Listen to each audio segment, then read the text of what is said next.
मरियम नवाज ने आज judicial establishment की इस्तिलाह मुतारिफ कराई है। सिर्फ मरियम नवाज ही नहीं बल्कि मुस्लिम लीग नून की तकरीबन तमाम सीनियर लीडरशिप इन मुज़ाकरात को लेकर अभाम का शिकार है और इस बारे में पूरे शद्दोमत से बयानबाजी कर रही है, जिससे ये मुज़ाकरात अंजाम को पहुंच से दिखाई नहीं देते हैं। ख्वाजा आसिफ जो वज़ीर दिफा जैसे कलीदी होते पर बराजमान है, उनके मुताबिक ये मुज़ाकरात तो तमाम हुज्जत कर रहा है।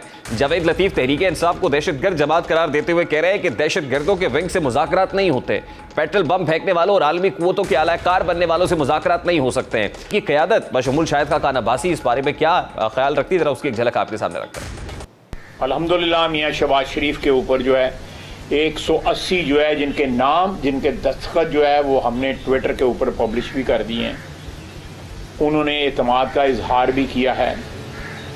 अब अदलिया कहती है कि ये बैठ के जो है ना आप मुज़ाकरात करें। अदलिया जो है कानून और आइन के मुताबिक फैसले दिया करती है, पर आप पंचायत नहीं लगाती। इस कौम को इंतशार में मुब्तला करने वाले शख्स से किस बुनियाद पे मुज़ाकरात हो रहे हैं? किसी के दबाव में अगर इस इंतशार पसंद इस दहशतगर्द टोले से मुज़ाकरात होंगे तो फिर आप पाकिस्तान के दिफा पर कंप्रोमाइज करोगे। जो 2015 से नवाज शरीफ के खिलाफ कौमी मोहसिन के खिलाफ साजिश हो रही थी, आप उस मुजरम के साथ कंप्रोमाइज करोगे। कौम यह मुतालबा करती है कि अदारे जिन जिन अदारों से ये साजिश होती थी, जो जो लोग करते थे, उन लोगों को कटहरे में लाएं। लीगी रहनुमाओं के इन स्टेटमेंट्स पर वाइस चेयरमैन शाहमूद कुरैशी साहब जो पाकिस्तान तहरीक इंसाफ के मरकजी रहनुमा है, उनको भी तशवीश लाहक है। वो इसको कैसे रिस्पॉन्ड कर रहे हैं जरा वो भी आपको दिखाते हैं। मैं आज डार साहब से सवाल करता हूं, एक तरफ सीनियर क़यादत है मुस्लिम लीग नून की, आपको नवाज शरीफ साहब का एतमाद हासिल है और आप मेज पर बैठे हैं। मुझे ये समझाइए, ख्वाजा आसिफ, एहसन इकबाल, जावेद लतीफ क्या आपकी जमात का हिस्सा नहीं है? और अगर हिस्सा है, मुज़ाकरात के रास्ते में रुकावट क्यों बन रहे हैं? PDM का हिस्सा है तो क्या मौलाना फजलुर रहमान PDM के सदर नहीं है? अगर है तो वो मुज़ाकरात से इनकारी क्यों हैं?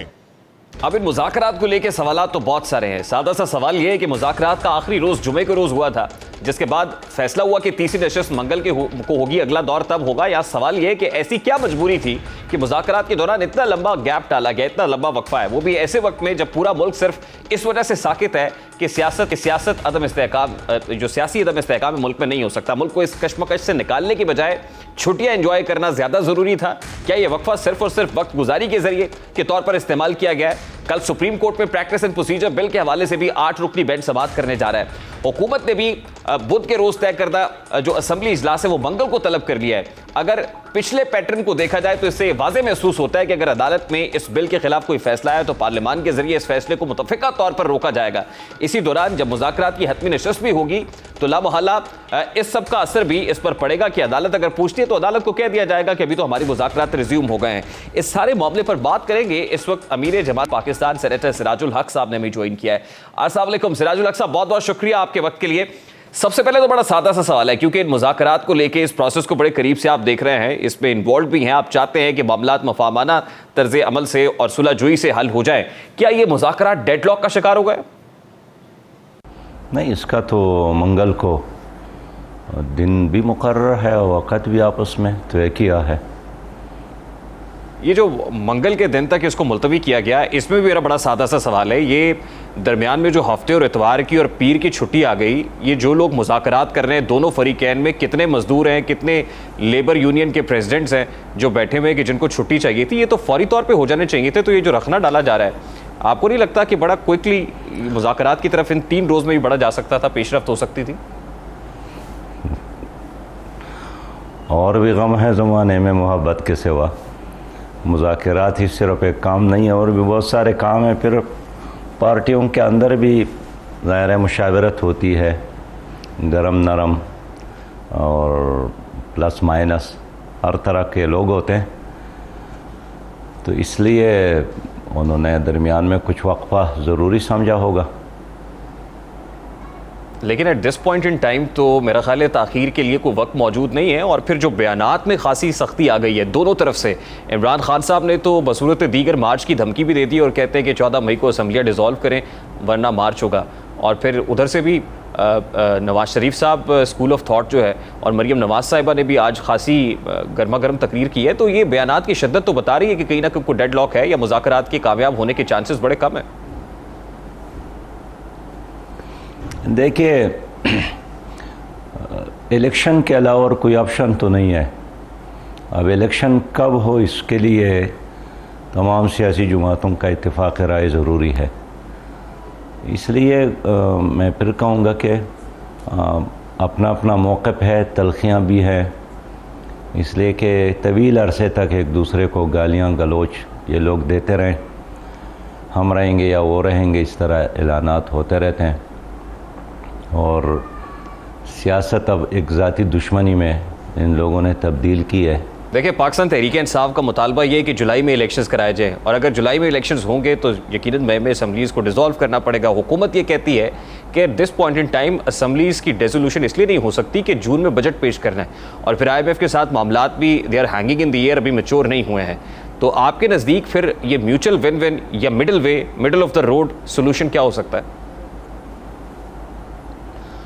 देखिए, अगर मुल्क अज़ीज़ है, कौम अज़ीज़ है, कौम के मफादात अज़ीज़ है और गरीब आवाम को इस दलदल से निकालने का कोई फ़िक्र और एहसास है तो ज़रूर एक तारीख़ पर मुत्तफ़िक़ हो जाएंगे। लेकिन अगर इन तमाम चीज़ों के बजाय सिर्फ ज़ाती या पार्टी मफादात ही है तो फिर ज़ाहिर है लड़ना ही है। हमने एक रोड मैप तो सुप्रीम कोर्ट में दिया था कि हुज्जाज कराम वापस आ जाए। ज़ाहिर है जुलाई और अगस्त का आसपास का अरसा बनता है। अब सुप्रीम कोर्ट ऑफ पाकिस्तान 14 मई कह रही है। इलेक्शन कमीशन ऑफ पाकिस्तान ने अभी तक बैलेट पेपर्स की छपाई का काम शुरू नहीं किया है। प्रैक्टिकली तो 14 मई को भी इंतखाब होते हुए दिखाई नहीं दे रहे हैं और अगर मुज़ाकरात भी नाकाम होते हैं, सुप्रीम कोर्ट की वो डेडलाइन भी गुजर जाती है, तो फिर क्या देख रहे हैं आप मुल्क के अंदर?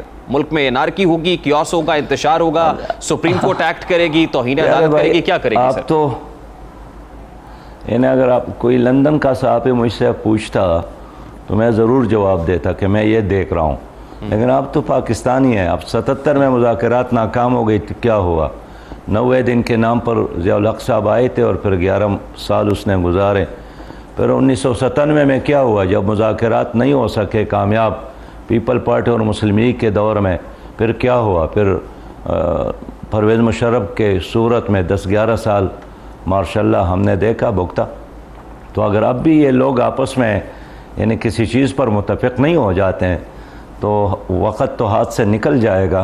Lastly and very quickly Sirajul हक़ साहब, टुवर्ड्स द एंड, बहुत बहुत शुक्रिया आपके वक्त के लिए। मुझे सिर्फ ये बता दीजिए, आप तो सीधा सीधा ये कह रहे हैं मुज़ाकरात नाकाम हुए तो मार्शल लॉ लग जाएगा। अब इमरान खान साहब तीसरा मार्च करने जा रहे हैं, यानी 2 मार्च वो पहले अपनी हुकूमत के ख़ात्मे के बाद कर चुके हैं, ये तीसरा मार्च होगा और फिर सड़कों के ऊपर होंगे लोग। इस हुकूमत के लिए क्या मैसेज है, इमरान खान साहब के लिए क्या है?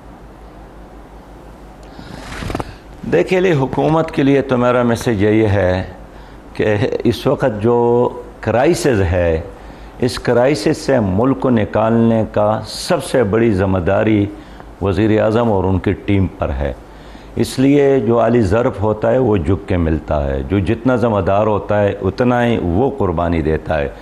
तो हमारा तो मौक़िफ़ ये है कि मरकज़ और चारों सूबों में निगरान हुकूमतें हों और इलेक्शन का इनेकाद हो।